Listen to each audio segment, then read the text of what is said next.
Hi! Welcome back again to Brayla's channel. Nagbabalik po tayong muli para sa isa na namang payout updates ng ating Social Pension Plus, ang pagbibigay din ng birthday cash gift at ng financial cash assistance sa iba't ibang lugar kasama na ang NCR. Kung saan at kailan ayan po ang ating ibabahagi sa inyo. But before po tayo mag-start sa ating topic, kung bago ka pa lang sa aking channel, please do kindly subscribe, like, and share na din sa ating mga kaibigan, kaanak o kapwa po natin pensioners, at please do share na din sa ating mga social media accounts para mas marami pa ang makaalam. With no further ado, let's begin na po sa ating topic. Good news! Seniors, baka kasama ka na.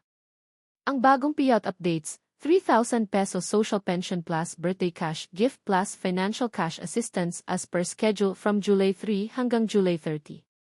NCR at iba pa alamin. Narito na po tayong muli para sa isa na namang payout updates as of this date. Kung isa po kayo sa naghihintay ng inyong payout, ay tignan pong maigi ang bawat lugar, venue at oras ng inyong payout. Kung ready ka na, tara panoorin po natin.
Sa ngayon ay ito pa lamang ang mga naglabas ng kanilang payout schedule. Sa mga may hinaing o reklamo sa kanilang mga pensyon at iba pang benepisyo, ay maaari po kayong makipag-ugnayan sa inyong mga barangay o OSCA office para sa agarang kasagutan. That's it!